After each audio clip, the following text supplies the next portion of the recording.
देखिए, उसके लिए ज़रूरी है कि आप इज़राइल की हिस्ट्री देखें। हुँ, 1948 में ये एक मुल्क क्रिएट किया गया क्रिएट किया गया बिल्कुल। और पूरी दुनिया से ज्यूज़ लाए गए थे। या इम्पोर्ट किए गए जी, थे। जिनकी पॉपुलेशन की परसेंट मिडल ईस्ट में हो सकती है, फ़लस्तीन एरिया में हुँ, 16% थी, हुँ, उसको 55% किया गया। 55% वो किया मैं गया। उस ज़्यादा उसमें टाइम नहीं लेना चाहूँगा। फिर एक यूनाइटेड नेशन से अप्रूवल लिए गए, फिर यूके ने सपोर्ट करना शुरू कर दिया, फिर सबने रिकॉग्नाइज़ शुरू कर दिया, तो ये लॉन्ग स्टोरी है। Long story. लेकिन coming back to your question, अगर 90 लाख इज़राइल में रहते हैं, तो तकरीबन 1 करोड़ ज्यूज़ वर्ल्ड ओवर भी रहते हैं। World over. इसके अलावा मैं ये भी आपसे जानना चाहूँगा कि ईरान जो है, वो सेकंड हब समझा जाता है ज्यूइश का, ठीक है? ईरान के अंदर भी ज्यूइश काफ़ी हैं। तो दूसरा दूसरे नंबर पे समझा जाता है। तो आप समझते हैं कि जो ईरानी ज्यूइश हैं, जो ईरानी हैं, वो इस वक़्त इस कॉन्फ्लिक्ट में वो कहाँ खड़े हैं?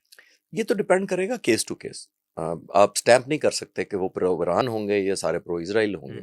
लेकिन ये वार्निंग ज़रूर मैं as a student of strategy देना चाहूँगा कि उन्हीं के थ्रू तो मेजॉरिटी काम हुए हैं। अभी जो पेनिट्रेशन हुई है, इन्फिल्ट्रेशन हुई है, जो स्पाइंग हुई है, कैसे हुई है?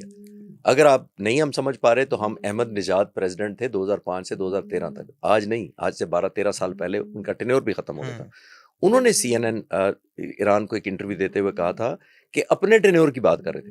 वो कह रहे थे कि हमने सोचा उस वक़्त कि इज़राइली इंटेलिजेंस का बहुत बड़ा नेटवर्क यहाँ बन गया है, तो उसको काउंटर करने के लिए हमने एक फ़ोर्स बनाई, ईरानियन फ़ोर्स बनाई। ईरानियन कहते हैं फ़ोर्स। कुछ अरसे बाद मुझे पता लगा कि उसका हेड भी मोसाद का एजेंट था। तो ये मैं पेनिट्रेशन आपको कह रहा हूँ, ठीक। जिसका हमें वॉच करना चाहिए। आपने एयर फ़ोर्स कैपेबिलिटी का ज़िक्र किया ईरान की। मैं आपसे जानना चाहूँगा कि इसराइल की एयर फ़ोर्स कैपेबिलिटी कैसी है? अगर वो इसराइली एयर फ़ोर्स उनके जो फाइटर जेट था F-35, ईरान क्लेम कर रहा है कि वो उसे गिराने का क्लेम कर रहा है और ये ईरानी जर्नलिस्ट की तरफ से ये ऐसे बयान आ रहे हैं, लेकिन इंटरनेशनल मीडिया पे इस तरह की कोई रिपोर्ट नहीं हमें पढ़ने को मिली। तो इस बारे में थोड़ा-सा बताइएगा? देखिए, मैं अभी मुझे भी मीडिया के थ्रू ही पता लगा, जी, बट अगर ईरान ने गिराए हैं तो मेरा ख़्याल है कि ईरान को सामने आना चाहिए था बिल्कुल। और डिस्क्लोज़ करना चाहिए था। व्हाई? बिकॉज़ ये बहुत बड़ा डीमोरलाइज़ेशन फैक्टर ना सिर्फ़ इज़राइल के लिए होता, बल्कि ज़ाहिर है अमेरिकन जहाज़ है जो, हुँ। कभी दुनिया में मारा नहीं गया। अगर इतनी बड़ी अचीवमेंट कर ली थी, तो जैसे पाकिस्तान ने किया था, आपने नोट किया होगा, एक-एक लोकेशन एक बताई थी, लोकेशन पायलट्स की बताई थी रेडियो कॉल राफ़ेल सुना की दी थी बिल्कुल। और सब मलबे दिखा दिए थे। हुँ। तो इस तरह का अगर हुआ है, तो मेरा ख़्याल है ईरान अगर करेगा तो क्रेडिबिलिटी होगी, वरना मीडिया पे तो ब्रेकिंग न्यूज़ तो कोई भी चला कोई भी सकता है। चला सकता है। सर दूसरा ये मैं आपसे पूछना चाहूँगा कि इसराइल के पास अ वैसे तो नाइदर दे डिनाइड ना ही उन्होंने कंफर्म किया है इस बारे में इसराइली ऑफिशियल्स ने कि उनके पास 90 न्यूक्लियर वॉरहेड्स हैं, ठीक है? नेतन्याहू की तरफ से आज तक ऐसा कोई बयान तो नहीं आया। लेकिन अगर इसराइल के पास न्यूक्लियर वेपन्स हैं, तो वो ईरान पर हमला कर सकता है? नहीं, मेरा ख़्याल है न्यूक्लियर अभी बहुत जल्दी है कहना। उसकी वजह ये है कि उसकी इम्प्लिकेशन बहुत ज़्यादा हैं। दूसरी बात ये है कि ईरान के ख़िलाफ़ इज़राइल की मिलिट्री कन्वेंशनल मिलिट्री की कैपेसिटी भी अभी बहुत ज़्यादा है। हुँ, और दूसरी बात ये है कि इज़राइल खुद भी नहीं चाहेगा इस स्टेज पे। क्यों नहीं चाहेगा?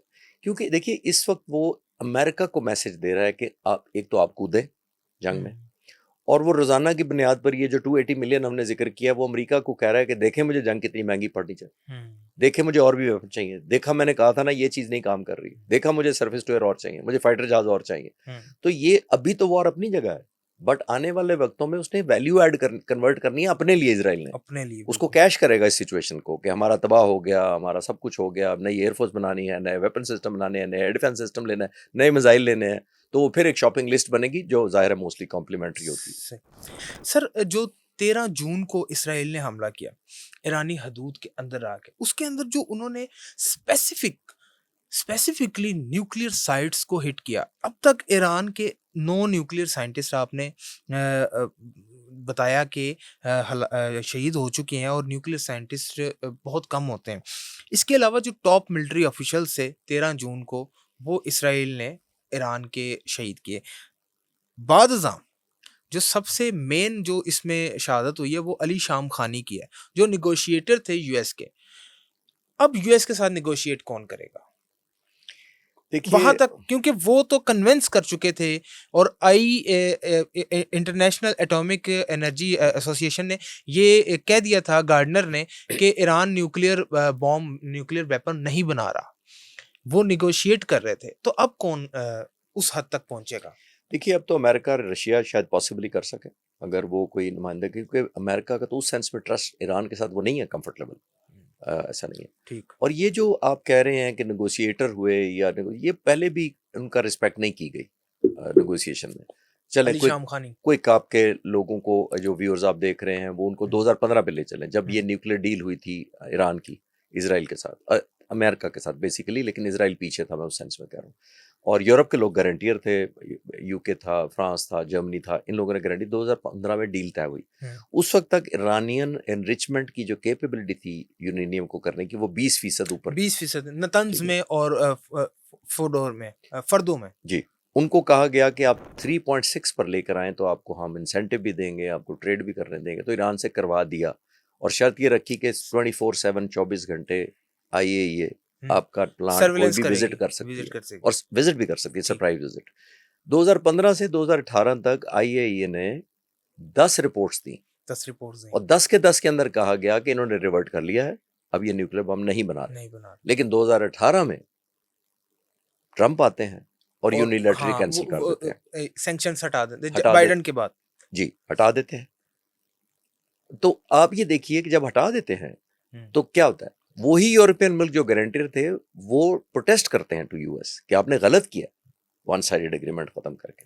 ठीक है, लेकिन आपको मैं एक दिलचस्प बात बताता चलूँ कि वो जो यूनिलैटरल अमेरिकन प्रेसिडेंट ने खत्म किया, जो गारंटर थे वो उन्होंने बुरा महसूस किया। जिस मुआहदे से निकले थे, 3 मुल्कों ने सपोर्ट किया, सपोर्ट किया। और वो कौन थे 3? और 3 मुसलमान मुल्क, मुसलमान। सऊदी अरब, सऊदी यूएई, बहरीन। ठीक है। और इसके बाद जो ईरान पे सैंक्शंस भी लगाई डोनाल्ड ट्रंप ने, वो जो एक इनका आपस में ट्रीटी साइन हुई थी न्यूक्लियर, तो ईरान ने अपने यूरेनियम जो एनरिचमेंट थे, आप समझते हैं कि इस अरसे के अंदर 2018 से अभी 25 के अंदर ईरान ने न्यूक्लियर बॉम्ब बना लिया होगा और वो कभी भी न्यूक्लियर टेस्ट जो है वो इसराइल के खिलाफ कर सकते हैं? देखिए अगर मेरे पास कंफर्म जवाब होता तो मैं खुद बिलियनर होता। तो ये एग्जैक्टली। सबके गैस वर्क है गैस जिसमें नहीं, आपका तज्जिया क्या कहता है इस पे? नहीं, आई एम श्योर जब आप किसी मुल्क को कॉर्नर करते हैं और रिटेलिएशन करते हैं, यूनिलैटरल डिसएग्रीमेंट कर लेते हैं और एग्रीमेंट्स को कैंसिल कर देते हैं, तो फिर तो फ्री हो जाता है। तभी वो इनरिचमेंट की तरफ जाता है और उसको भी पता है कि उसका सर्वाइवल एक न्यूक्लियर हासिल करने में है। मैं एक लॉजिकल बात कर रहा हूँ, मैं फैक्ट बेस नहीं कह रहा कि ये होगा, लेकिन पॉसिबली ईरान ने एडवांसमेंट तो डेफिनेटली जरूर की होगी, इस वक्त तक की होगी, बट बना लिया है, किस स्टेज पे है अभी IAEA और बाकी लोग कह रहे हैं 60% कर लिया। 60% बहुत बड़ी परसेंटेज है और 60 तक जाना बहुत बड़ी अचीवमेंट है, क्योंकि ऑलमोस्ट 85 to 90% जब हो जाता है तो आप वेपन बना सकते तो हैं। क्लोज है ईरान पॉसिबली, जो इंटरनेशनल मीडिया से पता लगता है, लेकिन कितना करीब है और उनकी स्किल क्या है। और उस दिन आपने बात कही 9 साइंटिस्ट मारे, उसके बाद भी टोटल 16 हो चुके हैं, 16 हो चुके हैं और शायद और भी हों जो शायद नहीं पता हमें। तो 16 का मतलब है कि इस वक्त आई डोंट नो उनकी सक्सेशन में कितने लोग मौजूद हैं जो इस प्रोजेक्ट को कैरी ऑन कर सकते हैं, बट 60 तक तो नोन है। ईरान के पास इतने फाइनेंशियल पावर्स हैं, जिस तरह के इसराइल फाइनेंशियली तौर पे बहुत स्ट्रांग है, उसे यूएस की बैक हासिल है। ईरान इस जंग को कितनी देर तक बर्दाश्त कर सकता है? क्योंकि जंग लड़ी जाती है जज्बे के साथ तो लड़ी ही जाती है, लेकिन उसके लिए पैसे भी चाहिए, उसके लिए फाइनेंशियल स्ट्रांग होना भी चाहिए आपके मुल्क को। देखिए खबर उसको, आपको जो जंग लड़नी या जंग एंड करनी है, कब तक लड़ सकता है, जो आपने कहा वॉर कल्मिनेशन या वॉर एंड कैसे करेंगे आप।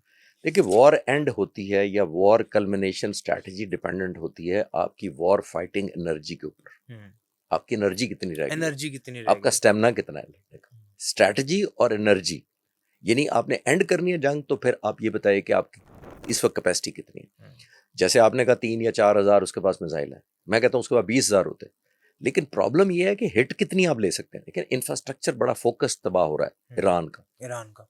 ऑयल रिफाइनरीज हिट हो रही हैं, न्यूक्लियर प्लांट हिट हो रहे हैं, ग्रिड स्टेशन हिट हो रहे हैं। मेन सिटी तेहरान को फोकस किया जाता है, ऑलमोस्ट लाहौर जितना वो पॉपुलेशन है उसकी, तो उनको कहा जा रहा है खाली करें या इधर।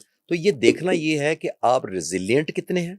आई वाज यूज्ड टू देयर, वो तेहरान के बारे में मैं ये जानता हूँ कि वो उनका बिजनेस हब भी है, ऑब्वियसली उनका मेन सिटी है। जो आपने फाइनेंस पूछा, ईरान बहुत मुश्किलात से गुजरा है 15-20 सालों से, जब से सैंक्शन लगी है। और क्यों ना उसको ऑयल इस तरह एक्सपोर्ट करने दिया जा रहा है, ना वो ओपन ट्रेडिंग कर सकता है, ना बैंकिंग ट्रांजेक्शन ईरान के साथ करने दी जा रही है, ना कोई और एक्सपोर्ट्स करनी जा रही है। तो ईरान को तो बहुत ज़्यादा कॉर्नर बड़े से किया हुआ है। लेकिन क्योंकि जैसे मैंने अर्ज़ किया कि ये कौम नहीं है, एक तहजीब है, हज़ारों साल से है, ये इनकी बड़ी रेजिलिएंट है।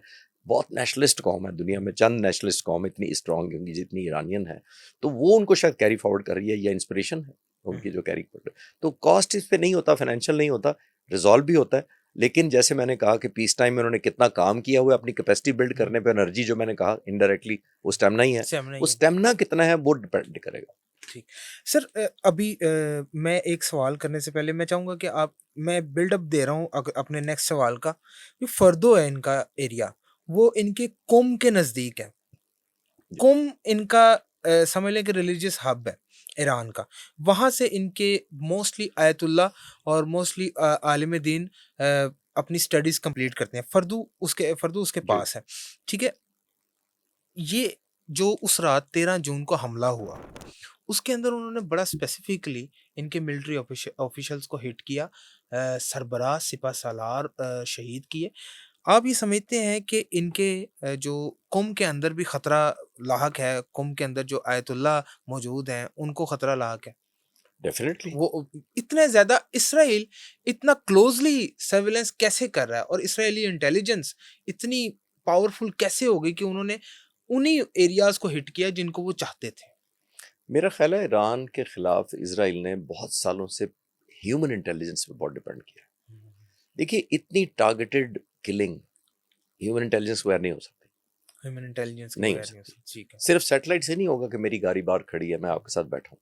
किसी ने रिपोर्ट करना है कि खालिद चिश्ती स्टूडियो में आए हुए हैं, बाहर गाड़ी खड़ी है, इतनी देर तक यहाँ रहेंगे, हुँ। और अगर निकलते हुए पकड़ना है तो इतने बजे तकरीबन इनका पॉडकास्ट खत्म होगा, निकल जाएंगे। हाँ। Somebody has to tell. ये नहीं होता कि आपने नोट किया कोई कोलैटरल डैमेज हुआ है साइड पे, किसी की फैमिली मारी गई हो नहीं, साथ, नहीं, नहीं। कोई और छोटे जवान मारे गए हो किसी यूनिट के, कुछ नहीं हुआ। क्यों नहीं हुआ? इस्माइल हानिया को भी इसी तरह शहीद किया गया था, सामने वाले अपार्टमेंट से फायर किया गया था। ये नहीं, मैं यही शुरू में आपको अर्ज किया कि ईरान को ये देखना पड़ेगा कि किस हद तक पेनिट्रेशन हो चुकी है।